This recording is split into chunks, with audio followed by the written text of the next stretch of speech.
Chapter 65. The Whale as a Dish. That mortal man should feed upon the creature that feeds his lamp, and, like Stubb, eat him by his own light, as you may say. This seems so outlandish a thing that one must needs go a little into the history and philosophy of it. It is upon record that 3 centuries ago, the tongue of the right whale was esteemed a great delicacy in France, and commanded large prices there. Also, that in Henry Vyeth's time a certain cook of the court obtained a handsome reward for inventing an admirable sauce to be eaten with barbecued porpoises, which, you remember, are a species of whale. Porpoises, indeed, are to this day considered fine eating. The meat is made into balls about the size of billiard balls, and being well seasoned and spiced might be taken for turtle balls or veal balls. The old monks of Dunfermline were very fond of them. They had a great porpoise grant from the crown. The fact is, that among his hunters at least, the whale would by all hands be considered a noble dish, were there not so much of him.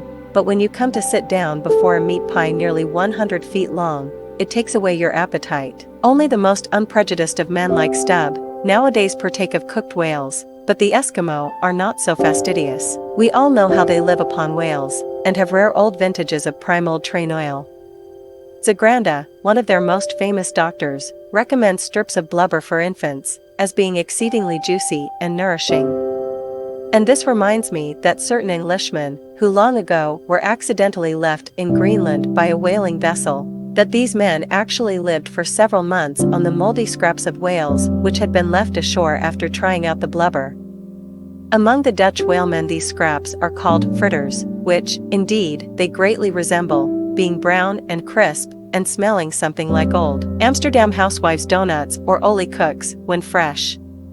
They have such an eatable look that the most self-denying stranger can hardly keep his hands off. But what further depreciates the whale as a civilized dish is his exceeding richness. He is the great prize ox of the sea, too fat to be delicately good. Look at his hump, which would be as fine eating as the buffalo's, which is esteemed a rare dish, were it not such a solid pyramid of fat. But the spermaceti itself, how bland and creamy that is, like the transparent, half-jellied, white meat of a coconut in the 3rd month of its growth, yet far too rich to supply a substitute for butter. Nevertheless, many whalemen have a method of absorbing it into some other substance, and then partaking of it. In the long try watches of the night, it is a common thing for the seamen to dip their ship biscuit into the huge oil pots and let them fry there a while. Many a good supper have I thus made. In the case of a small sperm whale, the brains are accounted a fine dish. The casket of the skull is broken into with an X, and the 2 plump, whitish lobes, being withdrawn, precisely resembling 2 large puddings.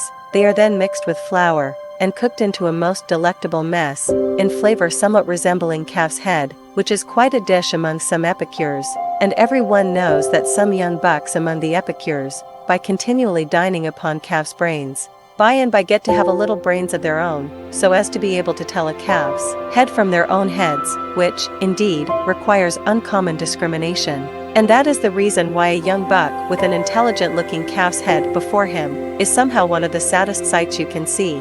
The head looks a sort of reproachfully at him, with an et tu brute expression. It is not, perhaps, entirely because the whale is so excessively unctuous that landsmen seem to regard the eating of him with abhorrence. That appears to result, in some way, from the consideration before mentioned, i.e. that a man should eat a newly murdered thing of the sea, and eat it too by its own light. But no doubt the first man that ever murdered an ox was regarded as a murderer. Perhaps he was hung, and if he had been put on his trial by oxen, he certainly would have been, and he certainly deserved it if any murderer does. Go to the meat market of a Saturday night and see the crowds of live bipeds staring up at the long rows of dead quadrupeds. Does not that sight take a tooth out of the cannibal's jaw? Cannibals? Who is not a cannibal? I tell you, it will be more tolerable for the Fiji that salted down a lean missionary in his cellar against a coming famine. It will be more tolerable for that provident Fiji, I say, in the day of judgment, than for the civilized and enlightened gourmand who nailest geese